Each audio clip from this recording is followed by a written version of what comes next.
નમસ્કાર દર્શક મિત્રો, આધુનિક કૃષિ જગતની માહિતીથી ભરપૂર એવા કૃષિદર્શન ફોન ઇન લાઈવ કાર્યક્રમમાં આપ સર્વે મિત્રોનું હાર્દિક સ્વાગત કરીએ છીએ. આજે અમે જે વિષય ઉપર ચર્ચા કરવા જઈ રહ્યા છીએ તે છે બદલાતા વાતાવરણમાં આધુનિક પશુપાલન. દર્શક મિત્રો, આપણે સૌ ક્લાઇમેટ ચેન્જની અસરથી આપણે સૌ પરિચિત છીએ અને તેની અસર માત્ર મનુષ્ય જગત ઉપર જ નહીં પરંતુ સમગ્ર જીવસૃષ્ટિ ઉપર અત્યારે વર્તાવા લાગી છે, જેના માઠા પરિણામો પણ આપણે સૌ અત્રે ભોગવી રહ્યા છે. ત્યારે પ્રાણી જગત ઉપર આની આડઅસરો કેવી રીતે વર્તાઈ રહી છે તે અંતર્ગત માર્ગદર્શન આપવા માટે ડીડી કિનારના સ્ટુડિયોમાં અને કૃષિદર્શન ફોન ઇન લાઈવ કાર્યક્રમમાં અત્રે પધાર્યા છે ડૉક્ટર કે.એન. વાધવાણી સાહેબ. તેઓ સંશોધન વૈજ્ઞાનિક અને વડા તરીકે પશુ સંશોધન કેન્દ્ર કામધેનુ યુનિવર્સિટી આણંદ ખાતે તેઓ ફરજ બજાવે છે. તેમની બાજુમાં બિરાજેલ છે ડૉક્ટર પરેશ આર પંડ્યા સાહેબ. તેઓ સંશોધન વૈજ્ઞાનિક તરીકે પશુ સંશોધન કેન્દ્ર કામધેનુ યુનિવર્સિટી આણંદ ખાતે તેઓ ફરજ બજાવે છે. દર્શક મિત્રો, આપને જણાવી દઈએ કે અમારી ફોન લાઈન ચાલુ છે. આપને વિષય સંબંધિત પ્રશ્ન હોય તો તે ચોક્કસથી આવકાર્ય છે. અમારા ફોન નંબર ખાસ નોંધી લઈશું: 07926853814, 07926853816. જ્યારે પણ આપ અમારી સાથે ફોન લાઈનથી જોડાઓ ત્યારે તમારા ટીવીનો વોલ્યુમ ખાસ ધીમો કરશો. તો આવો આજની વિશેષ ચર્ચાનો પ્રારંભ કરીએ. નમસ્કાર બંને મહાનુભાવો. આપ બંનેનું ડીડી કિનારના સ્ટુડિયો અને કૃષિદર્શન ફોન ઇન લાઈવ કાર્યક્રમમાં હાર્દિક સ્વાગત કરીએ છીએ. આપણે સૌ ગ્લોબલ વોર્મિંગની સમસ્યાથી પીડિત છીએ, ત્યારે બદલાતા જતા વાતાવરણ વિશે આપ તો નિષ્ણાત તરીકે કાર્યરત છો જ, તો વાધવાણી સાહેબ, આપ શું કહેશો કે આ ગ્લોબલ વોર્મિંગની જે સમસ્યાઓ થઈ રહી છે તેના કારણો કયા હોઈ શકે, પરિણામો કયા ભવિષ્યની પેઢીને ભોગવવા પડશે અને હાલમાં પશુઓ ઉપર કેવા પ્રકારની આ અસરો વર્તાશે? શું કહેશો વાધવાણી સાહેબ? બહુ સરસ પ્રશ્ન પૂછ્યો છે. નમસ્તે દર્શક મિત્રો. આ જે બદલતું વાતાવરણની જે વાત કરીએ છીએ એને આપણે ટૂંકમાં કહીએ તો ગ્લોબલ વોર્મિંગ. દિવસે દિવસે ગ્લોબલ વોર્મિંગ વધી રહ્યું છે. એના મુખ્ય કારણોની જો વાત કરીએ તો વધતી જતી વસ્તી વધે એટલે ઔદ્યોગિકરણ વધે છે. એમાંથી કાર્બન ડાયોક્સાઇડ ખૂબ નીકળે છે. આપણે દિવસે દિવસે ઘરો બનાવીએ એની માટે વૃક્ષો કપાય છે. માફ કરશો સાહેબ, આપણે અટકવું પડશે. આપણી સાથે કોલર મિત્ર જોડાયેલા છે, દેવજીભાઈ રાજપૂત દિયોદરથી જોડાયેલા છે. આવો દેવજીભાઈને સાંભળીએ. જી દેવજીભાઈ, આપનો પ્રશ્ન જણાવશો. નમસ્કાર. નમસ્કાર, આપનો પ્રશ્ન જણાવો. હા બેન, આપણે બદલાતા વાતાવરણમાં અમારે મચ્છરનો ઉપદ્રવ વધારે હોય છે, એટલે એમાં આધુનિક તબેલો બનાવવો હોય તો કેવી રીતે બનાવી શકાય? આધુનિક તબેલો બનાવવો હોય તમારે તો એમાં તમારે જો વાત કરું પ્રેક્ટિકલી તો પશુ સંશોધન કેન્દ્ર આણંદ ખાતે એકવાર મુલાકાત અવશ્ય લેવી. એમાં અમે તમને અલગ અલગ પાસાઓ સમજાવીશું કે કઈ દિશામાં બનાવવું જોઈએ, કેટલું ઊંચું બનાવવું જોઈએ, તળિયું કેટલું હોવું જોઈએ, એક જાનવર જગ્યા કેટલી આપવી જોઈએ, પાણી ક્યારે પીવડાવવું જોઈએ, એને ક્યારે નવડાવવું જોઈએ, કેવી રીતે દોહવું જોઈએ. આ બધી તબેલાની માહિતી અમે ખેડૂતોને પ્રત્યક્ષ ત્યાં બોલાવીને આવતા હોઈએ છીએ. અને આ પશુ સંશોધન કેન્દ્ર પર વર્ષમાં 5000 જેટલા ખેડૂતો પ્રત્યક્ષ આવીને જ્ઞાન મેળવતા હોય છે. જી, ખૂબ સરસ માહિતી આપી. સર, આપણે ચર્ચા કરતા હતા કે બદલાતા જતા વાતાવરણની જે હોય છે, જે સમસ્યા હોય છે તેના કારણો કયા હોઈ શકે? તો આજે મેં જે કીધું, ભાઈ વસ્તી વધે છે, ઔદ્યોગિકરણ વધી રહ્યું છે, ઝાડ કપાઈ રહ્યા છે, લોકો વાહનો વધી રહ્યા છે, તો એના લીધે વાતાવરણનું તાપમાન જે પહેલાં 100 વર્ષ પહેલાં 1920માં જે 13.7 હતું, જે હવે 15.1 થઈ ગયું છે. એટલે 1.4 ડિગ્રી તાપમાન આખા વિશ્વની એવરેજની વાત કરું વધી ગયું છે. એને લીધે ગ્લેશિયર્સ પીગળે છે, જાનવરો ગરમી સહન કરી શકતા નથી, જાનવરોને શ્વાસોશ્વાસની ક્રિયામાં તકલીફ પડે, ઓછું ખાય, દૂધ ઓછું કાઢે, ઘણે મરી પણ જતા હોય છે. એટલે જાનવરોને આ સમયમાં એને અલગ ટ્રીટમેન્ટ આપવી પડે છે, અલગ માવજત આપવી પડે. દેશી ગાયમાં આપણને તકલીફ નથી પડતી, પરંતુ સંકર ગાય અને ભેંસોમાં આની ખૂબ જ આડઅસર થતી હોય છે. મારા ફાર્મ પર આને લીધે ગરમીમાં દિવસનું 100 લીટર ઘટી જાય છે. મારી પાસે 400 ગાયો છે અને દિવસનું 100 લીટર ઘટે છે, બધી માવજત કર્યા પછી પણ. એટલે આ એક ચેલેન્જિંગ વિષય થઈ ગયો છે વિશ્વ માટે અને ગુજરાત માટે.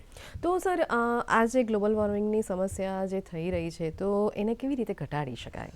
એને ઘટાડવા માટે બેન બહુ સારામાં સારો પ્રશ્ન પૂછો તમે. તો એમાં આપણે ઝાડ વાવવા જોઈએ. જાનવરનું શેડ હોય એની આજુબાજુ ઝાડ વાવો.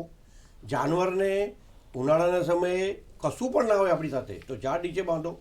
એની ઉપર કોથળો આપણી પાસે હોય તો એને ફાડીને એના પર બોડી પર નાખો અને એને પાણી છાંટો. બપોરના 1 થી 3 વચ્ચે આ કરવું જોઈએ. એના માથા પર અવશ્ય પાણી નાખશો. જો સારી સગવડતા હોય તો પંખા મૂકવા, અને ગોળ પંખા મૂકવા, 10 ફૂટની ઊંચાઈએ મૂકવા, અને ત્રાસમાં મૂકવા, ઉપરથી ના મૂકવા. બીજા તમે ફોગરનો ઉપયોગ કરી શકો છો, તમે સ્પ્રિંકલરનો ઉપયોગ કરી શકો છો. એનું જે ઘર છે જાનવરનું રહેઠાણ એ પૂર્વ પશ્ચિમમાં જ બનાવવાનો આગ્રહ રાખવો. તો આવું બધું કરવાથી જાનવરનું શરીરનું તાપમાન ઘટે છે.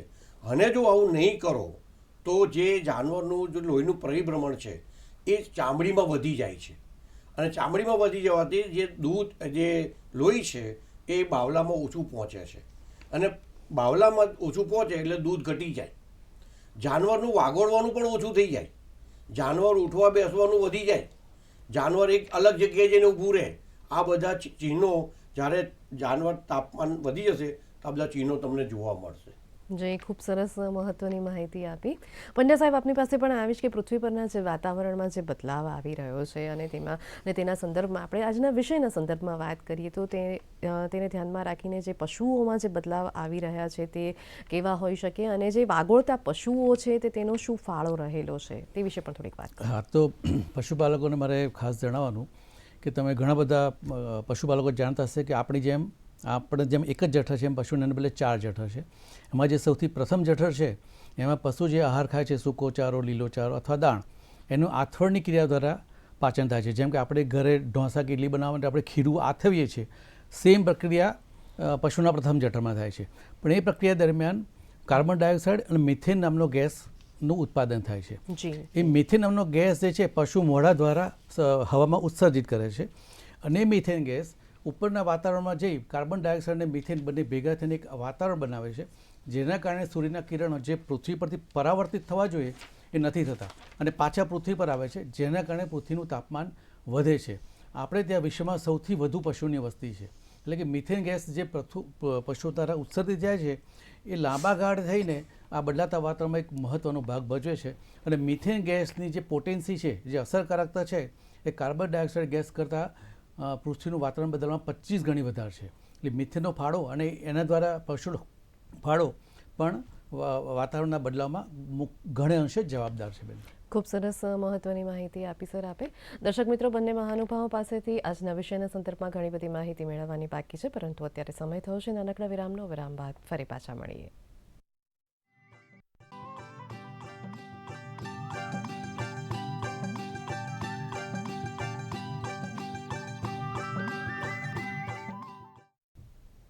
દર્શક મિત્રો, વિરામ બાદ આપ સૌનું હાર્દિક સ્વાગત છે. આજનો વિષય છે બદલાતા વાતાવરણમાં આધુનિક પશુપાલન. બંને મહાનુભાવો ખૂબ સરસ મહત્વની માર્ગદર્શક માહિતી આપી રહ્યા છે. અત્યારે આપણી સાથે કોલર મિત્ર જોડાયેલા છે. કોડીનારથી સામંથાભાઈ બોલી રહ્યા છે. જી સામંથાભાઈ, આપનો પ્રશ્ન જણાવશો. સૌથી પહેલાં આપના ટીવીનો વોલ્યુમ ધીમો કરી દેશો, જેથી કરીને આપનો પ્રશ્ન વધુ સરળતાથી સાંભળી શકાય. જી, આપનો પ્રશ્ન જણાવશો. હા, મારો પ્રશ્ન એ છે કે પશુ વ્યાયામ પછી આહાર નીકળવાની ફરિયાદ રહે તો એને માટે અગાઉ વ્યાયામ પહેલા કઈ સારવાર થતી હોય આગોતરો આયોજન તો શું કરવાનું? ફરીથી એક વખત આપનો પ્રશ્ન જણાવશો. માલને વ્યાયામ પછી આહાર નીકળવાની ફરિયાદ રહે. અચ્છા. હા, તો એને માટે વ્યાયામ પહેલા હાલો એટલે ગર્ભાશય બહાર નીકળવાની વાત કરો છો? જી સર, આ નીકળવાની ફરિયાદ વિશે વાત કરી રહ્યા છે, તો તેના અંતર્ગત શું ઉત્તર આપી શકશો? પંડ્યા સાહેબ, આપ શું કહેશો? એકચ્યુઅલી બેન, આ જે પશુઓનો પ્રશ્ન છે ને એ થોડોક આપણા અત્યારનો જે વિષય છે એનાથી તદ્દન વિરુદ્ધ છે. જી જી જી. એટલે એના જે તજજ્ઞ છે અથવા તો લોકલ જે પશુ ચિકિત્સક હોય એની સલાહ લે તો આઈ થિંક વધારે સારું છે. જી જી જી જી જી જી. વાધવાણી સાહેબ, આપ પણ કંઈક આ વિષયના પ્રશ્નના સંદર્ભમાં કંઈક કહેવા માંગતા હતા, તો આપ શું કહેશો? પંડ્યા સાહેબે જે કીધું એ બરોબર કીધું છે. તમારા લોકલ જે તમારા ડૉક્ટર હોય એની સાથે સંપર્ક કરીને એનું નિરાકરણ લાવવું પડશે. જી, ખૂબ સરસ વાત કરી. વાધવાણી સાહેબ, આપની પાસે આવીશ કે અત્યારે જે આપણે સૌ હીટ સ્ટ્રોકની સમસ્યાથી પીડિત છીએ, કે મનુષ્ય જગત પણ હીટ સ્ટ્રોકની સમસ્યાથી પીડિત છે, તો એવી અસરો શું પશુ જગત ઉપર પણ પડી શકે ખરી? શું આ પશુઓ પણ હીટ સ્ટ્રોકથી પીડિત થાય ખરા? બહુ સરસ પ્રશ્ન પૂછ્યો બેન. હીટ સ્ટ્રોક એટલે જ્યારે જાનવર પોતાનું તાપમાન કંટ્રોલ ન કરી શકે. આપણે બધા પોતાનું તાપમાન કંટ્રોલ કરી શકીએ, પણ એવી પરિસ્થિતિ સર્જાય કે જાનવર પોતાનું તાપમાન કંટ્રોલ કરી શકતું નથી. ભગવાને એને મગજમાં ગ્રંથિ આપી છે, તેનાથી તાપમાન કંટ્રોલ થતું હોય છે. પણ આ તાપમાન કંટ્રોલ ના થાય એટલે જાનવર હીટ સ્ટ્રોકમાં જાય. હવે જાનવર વાગોળતું હોય, બેઠું બેઠું વાગોળતું હોય મજાથી, તો સમજવું કે જાનવર હીટ સ્ટ્રોકમાં નથી. જાનવર ઊભું ઊભું વાગોળે એટલે સમજવાનું કે હીટ સ્ટ્રોક તરફ જઈ રહ્યું છે. અને જાનવર જ્યારે જીભ કાઢીને હાંફે, લાળ નીકળે, ત્યારે સમજવાનું જાનવર હીટ સ્ટ્રોકમાં આવેલું એટલે છે. આ બધા એ સિમ્પટમ્સ Symptoms છે. છે. બરોબર. અને આ થાય એટલે જાનવરનું દૂધ ઉત્પાદન ઘટી જશે, શ્વાસોની ક્રિયા વધી જશે, ખાવાનું ઓછું થઈ જશે, અને જે દૂધ છે એ ઘણું ઘટી જતું હોય છે, ફેટ ઘટી જતો હોય છે, એમાં એસએનએફ પણ ઘટી જતા હોય છે. તો આ હીટ સ્ટ્રોકને નિવારણ કરવું બહુ જ અગત્યનું છે. જેમ કીધું, ઠંડુ પાણી પીવડાવો, જાનવરને બને શકે એટલું છૂટું રાખો, ફાવે એટલું વગર પાણી પી શકે, લીલો ઘાસચારો વધારે આપો, સૂકો ચારો ઓછો કરી દો. અને જો સૂકો ચારો ખવડાવવો જ હોય તમારે, તો તમારે રાતના સમયે ખવડાવવો જોઈએ. અને સૂકા ચારામાં કયો પ્રકાર ખવડાવો એ પંડ્યા સાહેબ તમને કહેશે આ બાબતે, મિથનના રિલેટેડમાં છે. એટલે આ બધું કરવાથી હીટ સ્ટ્રોકમાં ઘટાડો થાય છે. જી, ખૂબ સરસ માર્ગદર્શક માહિતી સર આપે આપી. પંડ્યા સાહેબ, આપની પાસે પણ આવીશ કે જ્યારે ગાય ભેંસ એક દિવસ દરમિયાન કહે છે કે મિથેન વાયુ છોડતા હોય છે, તો એ દિવસ દરમિયાન તેઓ કેટલો છોડતા હોય છે? હા બેન, આ અનુસંધાને અમારા ત્યાં સંશોધન કેન્દ્રમાં લગભગ 10 વર્ષથી અમે આના પર સંશોધન કરી રહ્યા છીએ. જી. અને એના આધારે હું કહી શકું કે એક પુખ્ત વયનું પશુ, ગાય કે ભેંસ, લગભગ દિવસના 250 ગ્રામ જેટલો મિથેન વાયુ ઉત્પાદિત કરે. એટલે કે લગભગ દર 4 દિવસે 1 કિલોગ્રામ જેટલો એક પશુ મિથેન વાયુ ઉત્સર્જિત કરીને હવામાં, વાતાવરણમાં છોડે છે. બરાબર. તો સર, પાથાણી સાહેબ, આપે જે વાત કરી કે હીટ સ્ટ્રોકને કારણે પશુઓ ઉપર ખૂબ માઠી અસર થાય છે, પરંતુ જે આ બદલાતા જે વાતાવરણો છે તેના કારણે પૃથ્વીનો જે ઓઝોન લેયર છે તેમાં કોઈ ફેર પડ્યો છે તેવું તજજ્ઞો જણાવે છે. તો આ વાત કેટલી અંશે સાચી, તે માટેના કોઈ ચોક્કસ પરિણામો મળેલા છે ખરા? અને તેની સાથે સાથે જે આડઅસરો વર્તાવા લાગી છે તેના વિશે પણ થોડીક માર્ગદર્શક માહિતી અમારા દર્શક મિત્રોને આપશો. ખેડૂત મિત્રો, આ બેને પૂછ્યું જેમ ઓઝોન લેયર એટલે આપણું એક સુરક્ષા કવચ છે, મનુષ્ય માટે અને તેમજ જાનવરો માટે.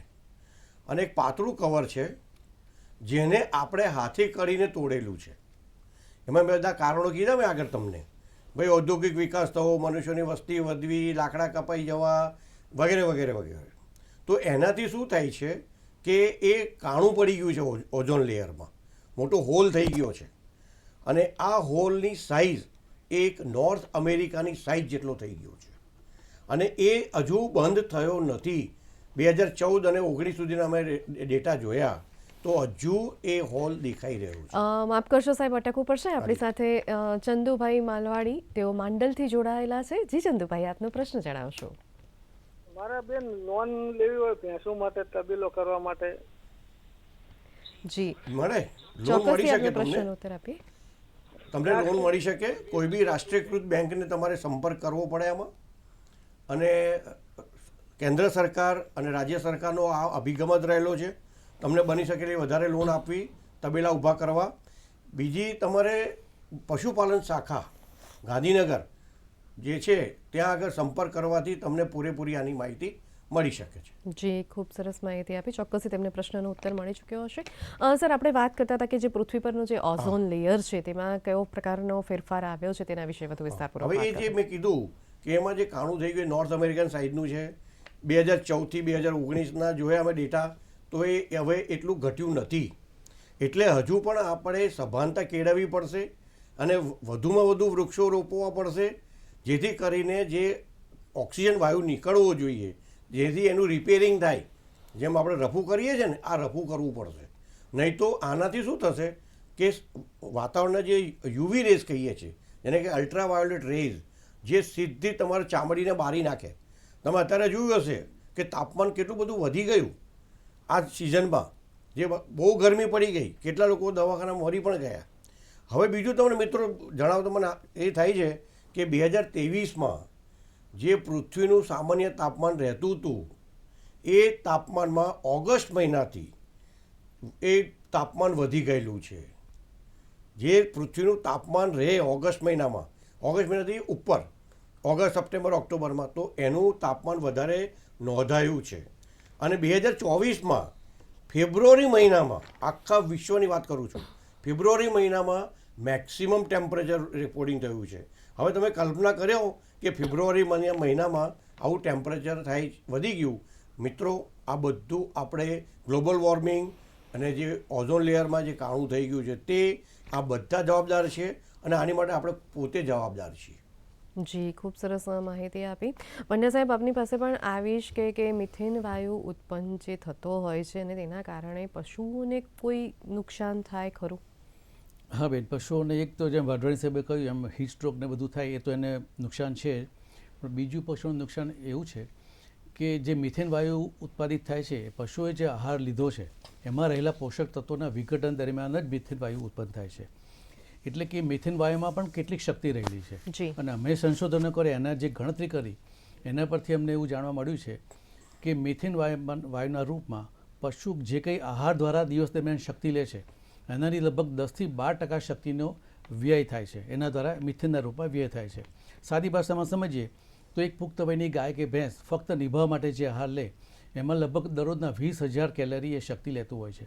એના 10% તમે કાઢી નાખો ને તો લગભગ 2,000 કેલરી તો મિથેનના ફોર્મમાં જ વાતાવરણમાં જતી રહે છે.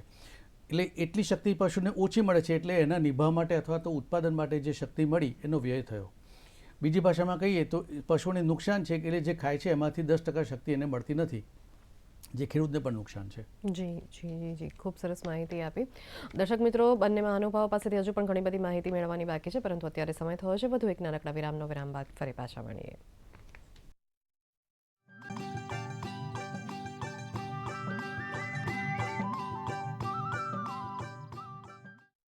દર્શક મિત્રો, વિરામ બાદ આપ સૌનું હાર્દિક સ્વાગત છે. આજનો વિષય છે બદલાતા વાતાવરણમાં આધુનિક પશુપાલન.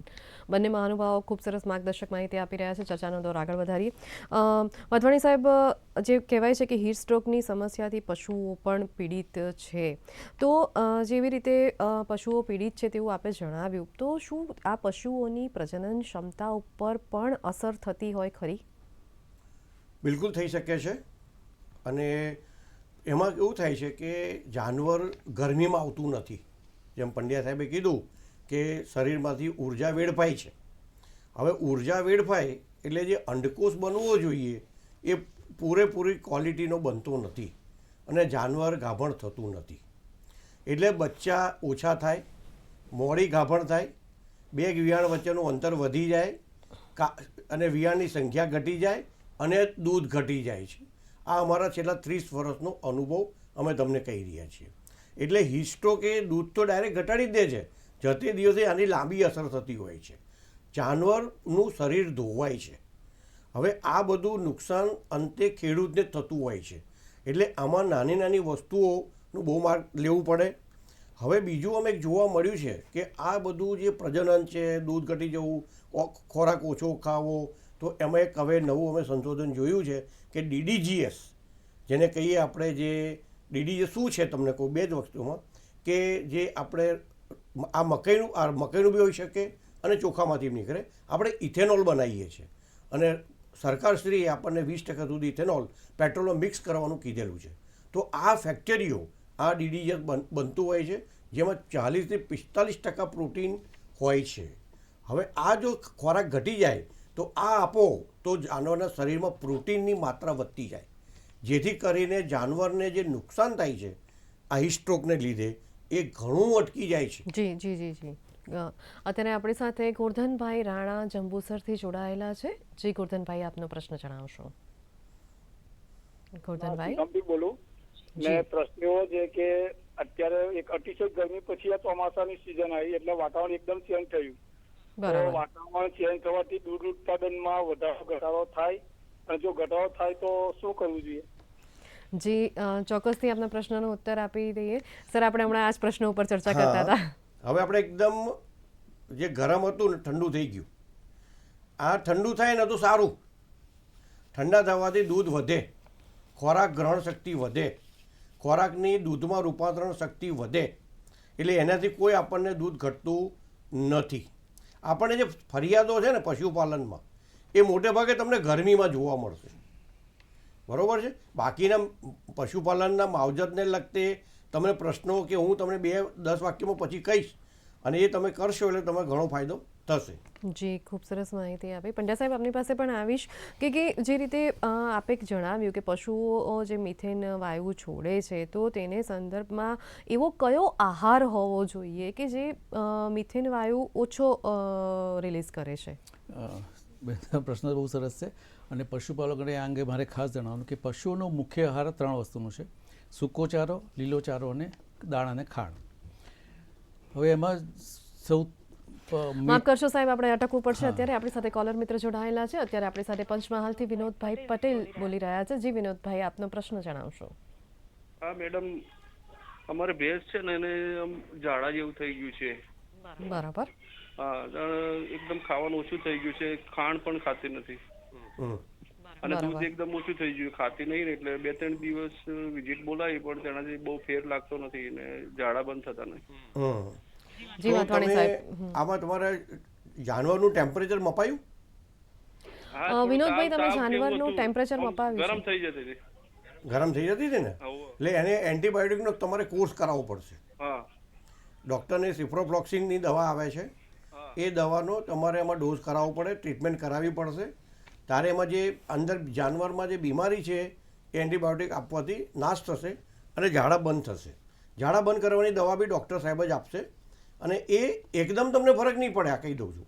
તમે કહેશો કે આજે ઝાડા બંધ થઈ ગયા કાલથી જાનવર સારું થઈ જાય, એ અઠવાડિયું 10 દિવસ લેશે. એની અંદરની જે પ્રક્રિયા છે પેટમાં પાચવવાની, એ પાચવની આવતા એને થોડો 8-10 દિવસ લાગશે. બરાબર. ચોક્કસથી તેમને વિનોદભાઈને તેમના પ્રશ્નનો ઉત્તર મળી ચૂક્યો હશે. પંડ્યા સાહેબ, આપણે વાત કરતા હતા કે એવો કયો આહાર છે કે જે મિથેન વાયુ ઉત્પન્ન કરે છે? હા, તો મેં આગળ જણાવ્યું એમ મુખ્ય 3 આહાર છે: સૂકો ચારો, લીલો ચારો અને દાણ. પણ એ પહેલાં જણાવી દઉં કે જે મિથેન વાયુ ઉત્પાદન થવાની જે પ્રક્રિયા છે ને, એ ખોરાકના પાચ્ય સાથે સંકળાયેલી છે. એટલે કે જેટલો ખોરાક વધુ પાચ્ય એટલું મિથેન ઉત્પાદન ઓછું અને વાઇસ વર્સા. જેટલો ખોરાક ઓછો પાચ્ય એમાંથી એટલું વધારે મિથેન ઉત્પાદન થશે. એટલે આપણે જ્યારે કે સૂકો ચારો જે છે, ડાંગરનું પરાળ, ઘઉંનું પરાળ, જુવારનું પરાળ, એ સૌથી ઓછું પાચન એના પ્રથમ જઠરમાં થાય છે. એટલે એમાંથી સૌથી વધારે મિથેન વાયુ ઉત્પાદન થાય છે. એના પછી આવે છે ગોતર, એટલે કે મગફળી, મગ, તુવેર. એનું જે ગોતર છે એની પોષક ગુણવત્તા પરાળ કરતાં સારી હોવાથી એનું પાચ્યતા વધારે છે. એટલે એમાંથી મિથેન સૂકા પરાળ કરતાં ઓછું મિથેન ઉત્પાદન ઓછું થાય છે. એના પછી આવે છે ધાન્ય વર્ગનો લીલો ચારો, જેમ કે રચકો છે. એમાં સેપોનિન નામનું તત્વ રહેલું હોય છે જે મિથેન વાયુ ઉત્પાદન થવાની પ્રક્રિયાને રોકે છે અને ઓછી કરે છે. એટલે રચકા મીન્સ કઠોળ વર્ગના જે ચારા છે એમાં મિથેન ગોતર કરતાં પણ ઓછું થાય. એનાથી ઓછું થાય ધાન્ય વર્ગના ચારામાં, અને સૌથી ઓછું મિથેન ઉત્પાદન થતું હોય તો એ ખાણદાળમાં છે. જી, એટલે આ રીતે બંનેની સિક્વન્સ છે. જી ખૂબ સરસ માહિતી આપી. વાધવાણી સાહેબ, જેવી રીતે આપે જણાવ્યું કે આ જે ક્લાઇમેટ ચેન્જની અસરને કારણે પશુઓના દૂધ ઉત્પાદન ઉપર અસર પડે છે, પ્રજનન ક્ષમતા ઉપર અસર પડે છે, પરંતુ જે આ પ્રાણીઓના જે નાના બચ્ચાઓ છે કે જે પાછરડાઓ છે કે નાના બીજા અન્ય બચ્ચાઓ, તો તેની ઉપર પણ કેવા પ્રકારની આ અસરો જોવા મળતી હોય છે? જી સર. મારા દર્શક મિત્રો, અમને હું કહીશ કે ક્લાઇમેટ ચેન્જમાં ભેજનું પણ પ્રમાણ બહુ જ ભાગ ભજવતું હોય છે. જો ભેજનું પ્રમાણ વધે અને તાપમાન ના વધે તો અસર ઓછી દેખાય, તાપમાન વધે ને ભેજ ના વધે તો અસર ઓછી દેખાય. પણ જ્યારે તાપમાન અને ભેજ બેઉ વધે એટલે બેઉ બાજુથી વાછડાને પકડાય છે. એટલે ખાસ કરીને ઓગસ્ટ મહિનામાં જ્યાં તાપમાન 33-34 ડિગ્રી આવતું હોય, ભેજ પણ 80-90% થઈ જતો હોય, તો એવા સમયે વાછડા ઘર હોય તમારું એ હવાદાર હોવું જોઈએ. અને જો ના હોય તો એક્ઝોસ્ટ ફેન તમારે મારવા પડે. અમારે ત્યાં ફાર્મ પર અમે એક્ઝોસ્ટ ફેન મારીએ છીએ જેથી કરીને ભેજ છે એ શેડની બહાર નીકળી જવો જોઈએ, જેથી તાપમાન અસર કરતું નથી. જી ખૂબ સરસ સર, આપે માહિતી આપી. અત્યારે આપણી સાથે કોલર મિત્ર જોડાયેલા છે, પરંતુ તેમને સાંભળીએ આ નાનકડા વિરામ બાદ. દર્શક મિત્રો, અત્યારે સમય થયો છે નાનકડા વિરામનો. વિરામ બાદ ફરી પાછા મળીએ.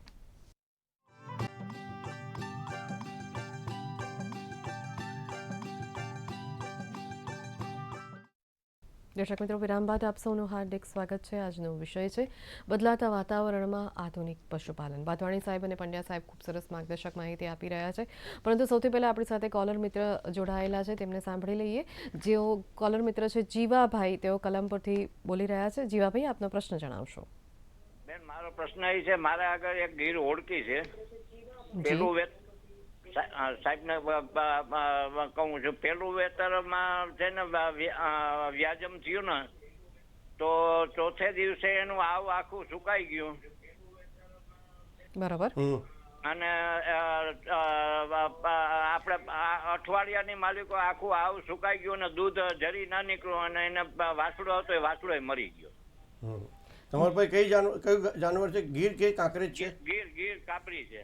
હા, ગીર.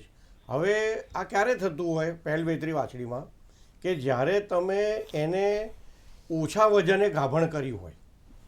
હા, બહુ સરસ મુદ્દો કહીશ તમને. ઓછા વજને ગાભણ કરવું એટલે કે ગીર ગાયની વાછડીનું વજન 300થી ઓછું હોય.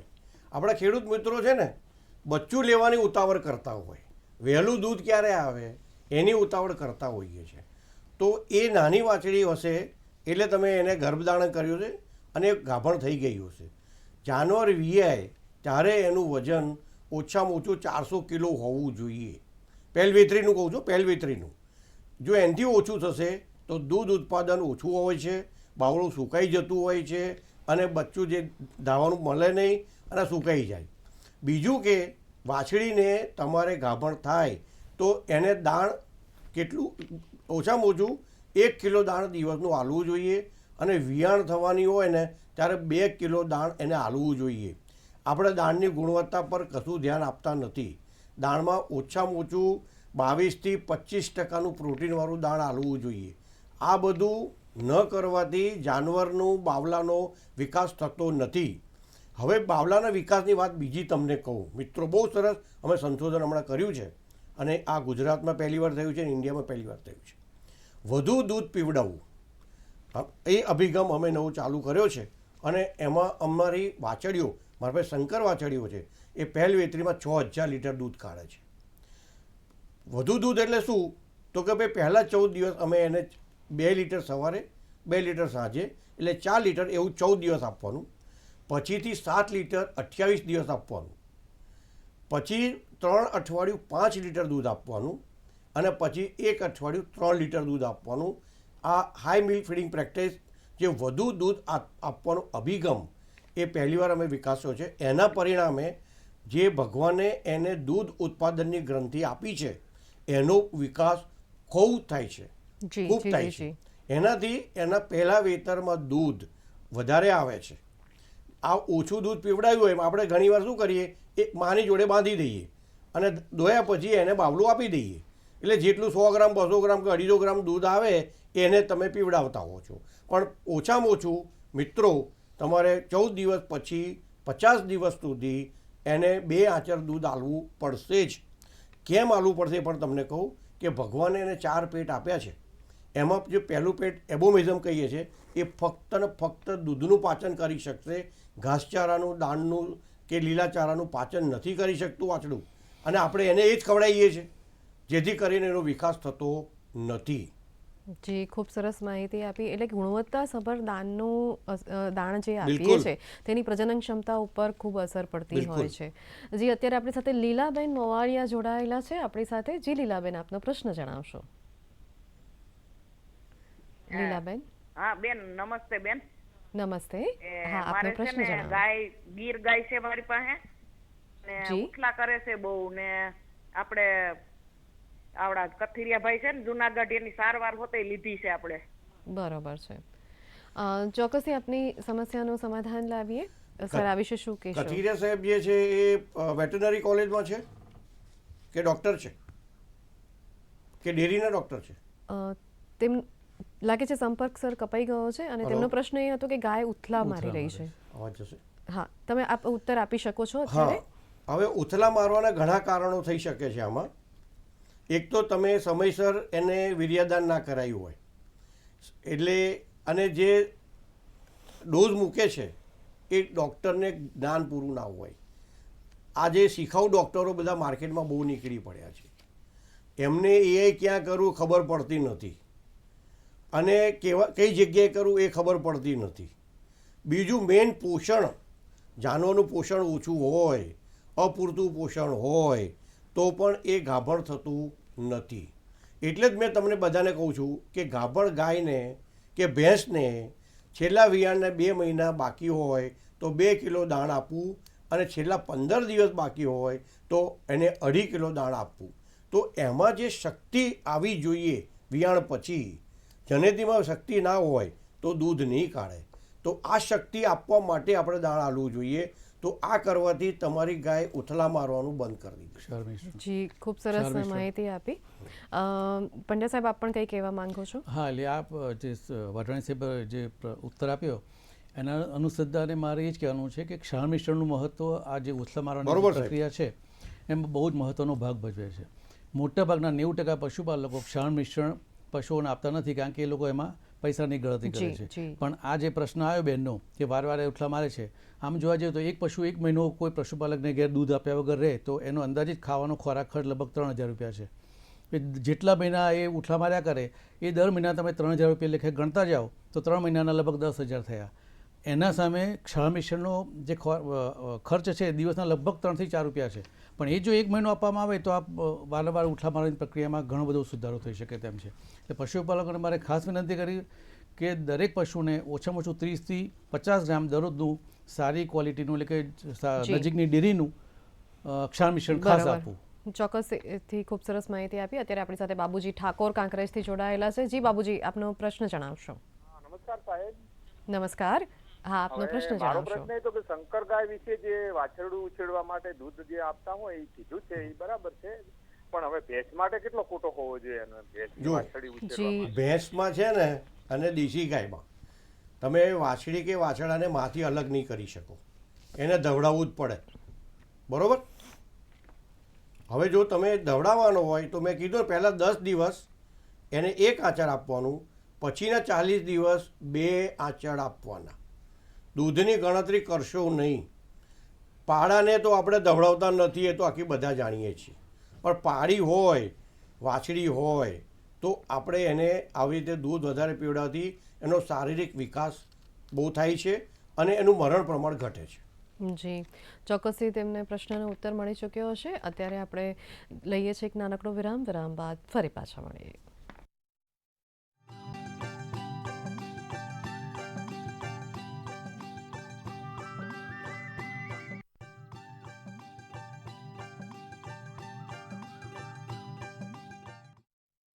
દર્શક મિત્રો, વિરામ બાદ આપ સૌનું હાર્દિક સ્વાગત છે. આજનો વિષય છે બદલાતા વાતાવરણમાં આધુનિક પશુપાલન. ત્યારે આપણી સાથે ગોવાભાઈ કલ્યાણપુરથી જોડાયેલા છે.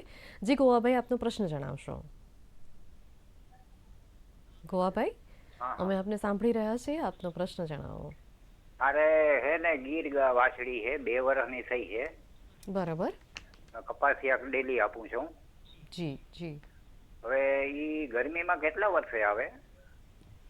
જી, ચોક્કસથી આપના પ્રશ્નનો ઉત્તર આપીએ. સર, આ વિશે શું કહેશો પંડ્યા સાહેબ? 2 વર્ષની છે. હા, 2 વર્ષની. હા, 2 વર્ષની. લગભગ એને ઉંમર સાથે જે સંબંધ છે એના કરતાં એના જેમ વાઢાણી સાહેબ આગળ કહ્યું એમ વાછીના વજન સાથે એનું ગરમીમાં આવવાનું સંબંધ વધારે છે. એટલે લગભગ 280 કિલો વજન થાય, 260 થી 280 ત્યારે લગભગ એ વેતરમાં આવતી હોય છે. અને એની પહેલાં વેતરમાં આવે તો બંધાવી પણ હિતાવહ નથી. એટલે તમારે એનું સારું પોષણ કરવું જોઈએ. સાહેબે જેમ આગળ કહ્યું કે દિવસનું 1 કિલોગ્રામ દાળ તો તમારે ઓછામાં ઓછું આપવું જોઈએ. સાથે 10 થી 12 કિલો લીલો ચારો અને સૂકા ચારામાં ધાન્ય અને કઠોળ વર્ગના જે સૂકા ચારા છે, ગોતર અને પરાળ, એનું મિશ્રણ કરીને ટુકડા કરીને આપવાનું. આટલું કરશો તો એનો વૃદ્ધિ તો દિવસનો લગભગ 500 થી 600 ગ્રામ થશે. તો મેં આગળ જે કહ્યું 260 થી 280 કિલો વજન, એ લગભગ 2 થી 2.5 વર્ષની વચ્ચે આવી જશે. ત્યાં એટલું વજન આવે એ પણ તમારે પ્રયત્ન કરવાનો. એની ઉંમર સામું જોવાની તમારી જરૂર નથી. તમે પ્રયત્ન એ કરો કે એનું વજન ઝડપથી વધે અને 260 થી 280 કિલો વજન લગભગ 2-2.5 વર્ષની ઉંમરે આવી જશે. ચોક્કસથી તેમને પ્રશ્નનો ઉત્તર મળી ચૂક્યો હશે. વાઘાણી સાહેબ, આપની પાસે આવીશ કે આપણે અગાઉના પ્રશ્નના ઉત્તરમાં આપે જણાવ્યું કે જે બાળ પ્રાણીઓ હોય છે કે તેની પણ દરકાર કરવી જોઈએ. તો જે તેઓનો જ્યારે ઉછેર કરવામાં આવતો હોય અને એમાં પણ અત્યારે આપણે ક્લાઇમેટ ચેન્જની વાત કરી રહ્યા છીએ, તો તેના સંદર્ભમાં જે નાના બચ્ચાઓનો ઉછેર કરતી વખતે કઈ કઈ બાબતો અમારા પશુપાલક મિત્રોએ ધ્યાનમાં રાખવી જોઈએ? મારા દર્શક મિત્રો, આગળ મેં વાત કરી કે એક્ઝોસ્ટ ફેન લગાવો, ભેજ ઓછું કરો, વધારે દૂધ પીવડાવો, એનો વિકાસ કરો. એને જે ગ્રંથિ છે દૂધની, એનો વિકાસ થાય છે. પણ મિત્રો, સાથે સાથે ધ્યાન રાખજો, 15મા દિવસે સૂકો ચારો અને દાણ આપવાનું ચાલુ કરવાનું. અને 1 મહિનાનું જ્યારે વાછરું થશે એટલે પૂરેપૂરું ખાવાનું ચાલુ કરી દેશે. પણ એક ધ્યાન રાખજો કે એને માની જોડે બાંધવું નહીં, કારણ કે માને લીલો ચારો નાખો એટલે બચ્ચું ખાવાનું ચાલુ કરશે. એક અટકાઈ દેવાનું, 45 દિવસ પછી જ લીલો ચારો બચ્ચાને આપવાનો આગ્રહ રાખજો, નહીં તો એમાં ચરમ પડે છે અને ચરમ પડવાથી જાનવર તમારું મરી જશે. એટલે એક આ ઘાસચારામાં ખાસ ધ્યાન રાખજો. બીજું મેં કીધું કે ભાઈ એને એક્ઝોસ્ટ ફેન મૂકવાથી એની શરીરની ગરમી બહાર નીકળી જાય છે અને એને શાંતિ જીવી શકે છે. જી, ખૂબ સરસ માહિતી આપી સર આપે. પંડ્યા સાહેબ, આપની પાસે પણ આવીશ કે જે આપે જણાવ્યું કે પશુઓને સૂકો ચારો આપવામાં આવે છે અને એ જે સૂકો ચારો છે એ જે કહેવાય છે કે પશુઓનો ખૂબ મહત્ત્વનો આહાર છે અને મિથેન વાયુ તેના થકી ઘટાડી શકાય ખરા જો સૂકો ચારો આપીએ તો? હા બેન, સૂકો ચારો એ આપણા પશુ માટેનો મુખ્ય આહાર છે આમ જોવા જઈએ તો, કારણ કે દાણ તો આપણે ઓછું આપીએ છીએ ને જે દૂધાળ પશુઓ છે એને દાણ મોટે ભાગે મળતું હોય છે. લીલો ચારો જમીન હોય તો મળે છે અથવા તો વેચાતો લાવવો પડે છે. એટલે આપણા પશુઓમાં લગભગ મુખ્યત્વે જોવા જઈએ તો સૂકા ચારા પર જ નભી રહ્યા છે. પણ આગળ આપણે જોયું કે સૂકો ચારો સૌથી વધુ મિથેન ઉત્પાદન કરે છે. હવે એને જે ઘટાડવું હોય તો 2-3 જે નાની નાની મેથડ છે જે પશુપાલક જાતે કરી શકે એ હું એમને જણાવું કે સૌથી પહેલાં તો એમણે ડાંગરના પૂળા, જુવારના પૂળા, બાજીના પૂળા છે પશુપાલકો, અમને ખ્યાલ છે અમે જ્યારે વિઝિટે જઈએ છીએ તો આખા પૂળા જ નાખી દેતા હોય છે. એ લોકોને કાપવાની તસદી લેતા જ નથી. એના કારણે 2 નુકસાન છે. એક તો 30% સૂકો ચારોનો વેસ્ટેજ જાય છે, એ ઉકરડામાં જાય છે અને 60% જ પશુને મળે છે. અને બીજું એ છે કે એના દ્વારા મિથેન વાયુ વધુ ઉત્પાદન થાય છે. એટલે એને કરતાં એના થોડોક પ્રયત્ન કરી, થોડોક સમય આપી, એના નાના નાના ટુકડા કરીને જો આપે ને તો પશુ પૂરેપૂરું ખાઈ જાય એટલે એને પોષક તત્વો પણ વધારે મળે અને સામે મિથેન પણ ઓછું પેદા થશે. તો આગળ આપણે જોયું કે મિથેન દ્વારા 10 થી 12% શક્તિનો વ્યય થાય છે. એ શક્તિ પશુને મળશે તો એના વૃદ્ધિદર અને ઉત્પાદનમાં વધારો થશે. એટલે પહેલાં તો નાના ટુકડા કરીને ખવડાવવું જોઈએ. બીજું એ છે કે 4% યુરિયા પ્રક્રિયા કરવાની જે મેથડ છે એ બહુ વર્ષો જૂની છે. ઘણી વખત કૃષિ મહોત્સવમાં અમે કહ્યું છે, પણ છતાંય પશુપાલકો એને ધ્યાને લેતા નથી. ટૂંકમાં કહું તો લગભગ 50 થી 60 લીટર પાણીમાં 4 કિલો યુરિયા ખાતર ઓગાળી અને એ 60 લીટર પાણીને 100 કિલો પરાળ, જે કંઈ પરાળ છે એના પર એક સરખી રીતે છંટકાવ કરવામાં આવે અને પછી એ રીતના થર ઉપર થર કરતા જઈ એનો દર વખતે આ રીતના પાણી બનાવીને છંટકાવ કરી એને નાની તાડપત્રી અથવા પ્લાસ્ટિક વડે ઢાંકી દઈએ. 21 દિવસ પછી એને ખોલીને થોડો દિવસ તાપમાન રાખીને પછી જો ખવડાવવામાં આવે તો એ જે સૂકો ચારો છે એ લીલા ચારા જેટલી એની પોષક ગુણવત્તા થઈ જાય છે. એટલે કે પોષક ગુણવત્તાના કારણે પશુનું ઉત્પાદન પણ વધે છે અને એનું પાચન સારું થવાને કારણે એમાંથી મિથેન વાયુનું પણ ઉત્પાદન ઓછું કરી શકાય છે. આમાં 2 મુખ્ય પ્રક્રિયા છે, એ તો નાના નાના ટુકડા કરવા અને 4% યુરિયા પ્રક્રિયા કરવી. પરંતુ યુરિયા એ પશુ માટે ખૂબ જ હાનિકારક છે. જો વ્યવસ્થિત રીતે કરવામાં ન આવે અને યુરિયા પશુ વધુ ખાઈ જાય તો અડધો કલાકમાં તેનું મૃત્યુ થવાની શક્યતા છે. એટલે આ જે યુરિયા પ્રક્રિયા છે જાતે કરવી નહીં, કોઈ નજીકના પશુ તજજ્ઞની અથવા પશુ ચિકિત્સકની સલાહ લેવી, એની સાથે એનું ડેમોન્સ્ટ્રેશન એટલે કે નિદર્શન કરાવવું અને કર્યા પછી જ એની પ્રક્રિયા કરવી હિતાવહ છે. જી, ખૂબ સરસ માર્ગદર્શક માહિતી આપી. ચોક્કસથી પશુપાલક મિત્રોને ઉપયોગી સાબિત થશે.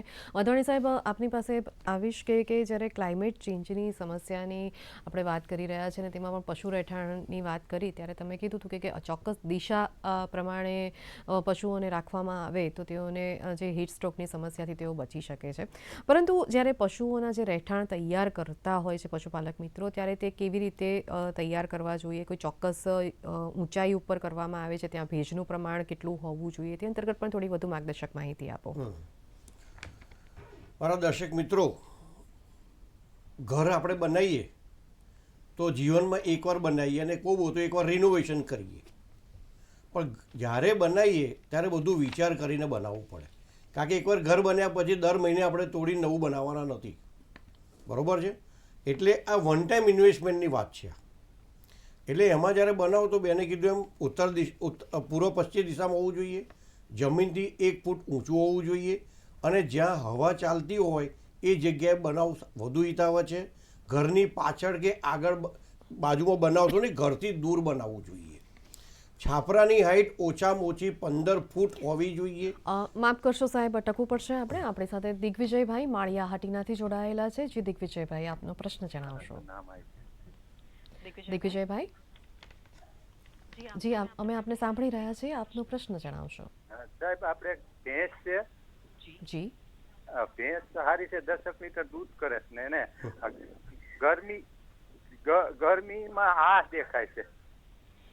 જી ચોક્કસથી આપની સમસ્યાનું સમાધાન લાવીએ સર. આજના આ પ્રશ્ન છે એ અમારા સબ્જેક્ટ જે નિષ્ણાતનો છે એનાથી અલગ છે. તો તમે આજુબાજુના કોઈક ડૉક્ટર હોય, કારણ કે આ છે ગાયનેકોલોજીના સંબંધનો પ્રશ્ન છે, એટલે એ વધારે તમને માર્ગદર્શન આપી શકે. જી સર, આપણે આગળના પ્રશ્ન પર ચર્ચા કરતા હતા તેના વિશેના સંદર્ભમાં. તો એને વચ્ચે જે છાપરું બનાવો તો એક ઢાળવાળું અને બે ઢાળવાળા બને.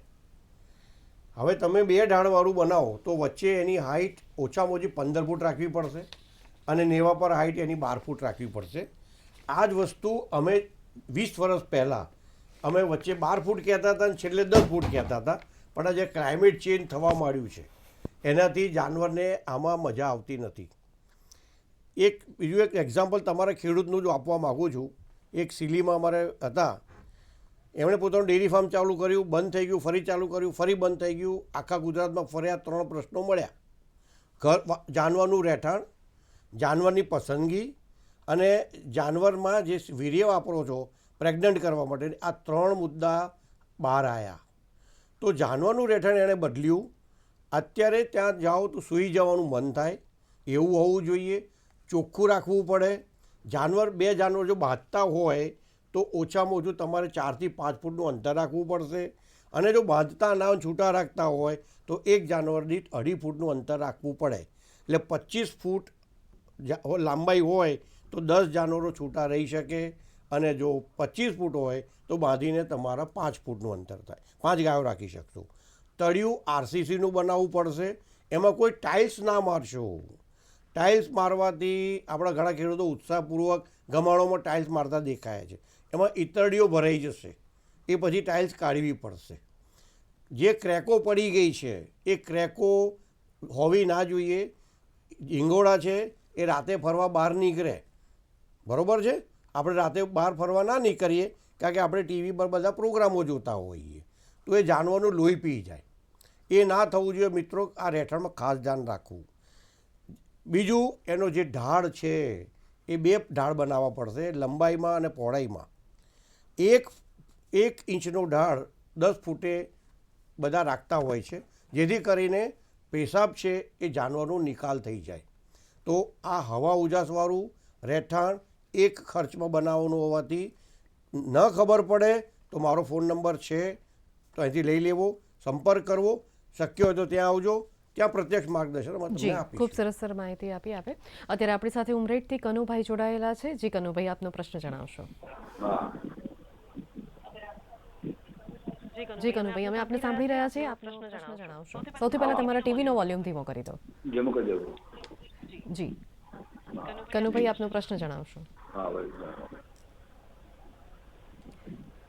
કનુભાઈ, અમે આપને સાંભળી રહ્યા છીએ. આપનો પ્રશ્ન જણાવો વિષયના સંદર્ભમાં.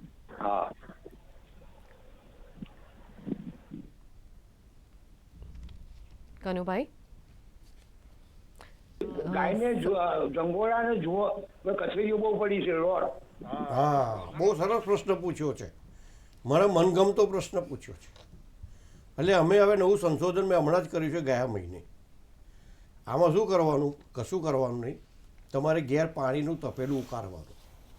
પાણી ઉકળે ને આમ ખબખબે એવું ઉકાળવાનું. અને એ ટબલરે જ્યાં ક્રેકો હોય ને ત્યાં આગળ બધે નાખવા માંડવાનું. આવું 3 દિવસ કરવાનું. એટલે તમારા બધા ઝીંગોળા જે અંદર ભરાઈ જવાના એ બધા મરી જવા. હમણાં જ મેં તમને કીધું, આ ઝીંગોળા બધા રાતે ફરવા નીકળે ત્યારે આપણે રાતે ઘરમાં ટીવી જોતા હોઈએ. એટલે એ એક આમાં અલગ અલગ પ્રકારના હોય ઝીંગોળા. કોઈક એક જાનવરમાં બીમારી કરે, કોઈક એક જાનવરમાંથી નીકળીને બીજા જાનવરમાં જાય ત્યારે બીમારી કરે, કોઈક એક જાનવરમાંથી નીકળીને બીજામાં જાય ત્રીજામાં જ બીમારી કરે. તો આ લોહી ચૂસે ડાયરેક્ટ અને જાનવર બીમાર સુકાતું જાય, ખોરાક ઓછો લાગે, કર બહુ આવે.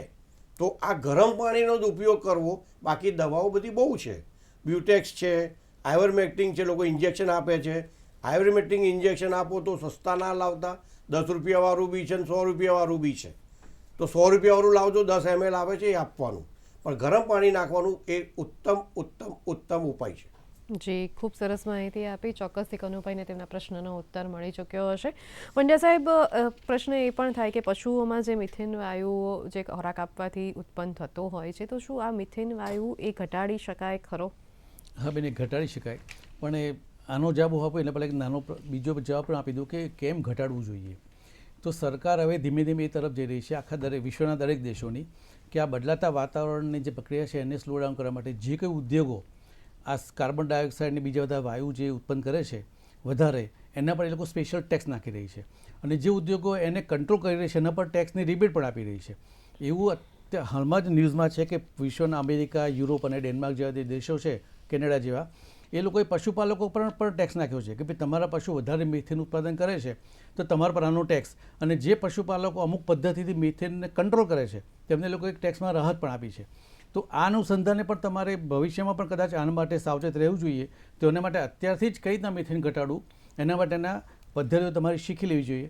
પદ્ધતિઓ ઘણી બધી જાતની છે, પણ પશુપાલકો જે પદ્ધતિ આસાનીથી અનુસરી શકે છે એવી જે ખોરાકમાં બદલાવની પદ્ધતિ છે એના વિશે જ અત્યારે હું પશુપાલકોને કહીશ. તો આગળ આપણે જોયું કે ખાંડ દાણમાંથી સૌથી ઓછું મિથેન પેદા થાય છે. તો પશુપાલકો આપણે શું કરીએ છીએ કે દૂધાળ ગાયનો જ આપણે દાણ આપીએ છીએ, બાકી બધા જે પશુઓ છે બિન ઉત્પાદક એને આપણે દાણ આપતા નથી, પણ એને પણ દિવસે લગભગ 500થી 1 કિલોગ્રામ દાણ આપવું જરૂરી છે. એ આપવાથી પશુઓની પાચ્યતા ખોરાકની વધશે અને એનાથી મિથેન ઉત્પાદન ઓછું થશે. બીજું, સૂકોચારો સૌથી વધુ મિથેન ઉત્પાદન કરે છે. તો આગળ આપણે જોયું તો સૂકાચારાને નાના નાના ટુકડા કરીને આપવાનું, બની શકે તો 4% યુરિયાની પ્રક્રિયા કરીને આપવું જોઈએ. સૂકાચારામાં ધાન્ય વર્ગનો સૂકોચારો અને કઠોળ વર્ગનું ગોતર એ બંને સરખા ભાગે લઈને ખવડાવવું જોઈએ. અમારા સંશોધનોમાં જાણવા મળ્યું છે કે એટલું ઘઉંનું પરાળ જો પશુઓને આપવામાં આવે એના કરતાં જે પશુઓને ઘઉંનું પરાળ અને ગોતર, મગફળીનું ગોતર જો બંને સરખા ભાગે લઈને આપવામાં આવે તો મેથીના ઉત્પાદનમાં લગભગ 15થી 20% ઘટાડો જોવા મળે છે, અને સામે દૂધ ઉત્પાદનમાં 10થી 15% વધારો જોવા મળે છે. અને જો આવકની દ્રષ્ટિએ જોવા જઈએ તો દિવસના લગભગ 25થી 30 રૂપિયાનો વધારે દૂધ દ્વારા પશુપાલકોને ફાયદો થતો હોય છે. તો મિથેન દ્વારા એ પણ એક એડવાન્ટેજ છે બેન.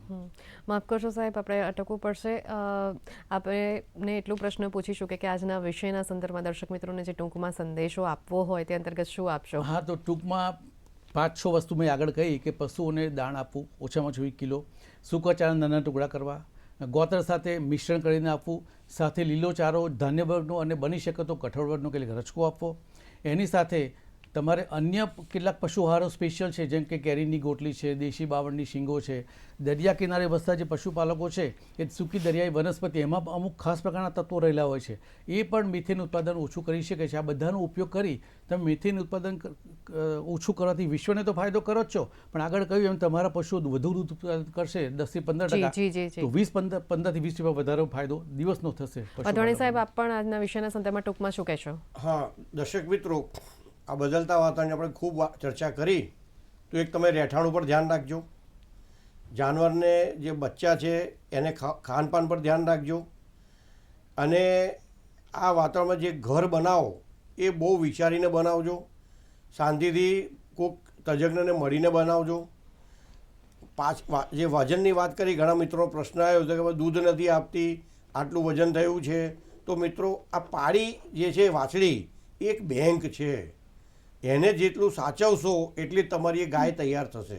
હું તો બેંક કહીશ કે જેટલી વજનથી જલ્દી ગાભણ થાય એટલી તમારે ગાય તૈયાર થશે. એનું વજનની જરૂર છે. મારે ત્યાં વાછડીઓ 22 મહિને વિયાતી હોય છે, 300 કિલો પછી એનું પ્રેગ્નન્ટ કરતો હોઉં છું, 500 કિલો જેનું વજન વિયાણ વખતે થઈ જતું હોય છે, વિયાણ પછી એનું 425ની આજુબાજુમાં આવી જઈએ છીએ. તો એનું દૂધ પણ 6000 લીટર દૂધ કાઢીએ. એમ આ નાની નાની વસ્તુઓ પર તમારે બહુ ધ્યાન રાખવું પડશે, અને એનાથી પશુપાલન ચોક્કસ ફાયદાકારક થાય છે. જી સર, આપ બંને મહાનુભાવો ડીડી કિનારના સ્ટુડિયો અને કૃષિદર્શન ફોન ઇન લાઈવમાં પધાર્યા તે બદલ આપ બંનેનો ખૂબ ખૂબ ધન્યવાદ. Thank you. જી દર્શક મિત્રો, બંને મહાનુભાવોએ જે માહિતી આપી તે માહિતીનો ચોક્કસથી ઉપયોગ કરશો.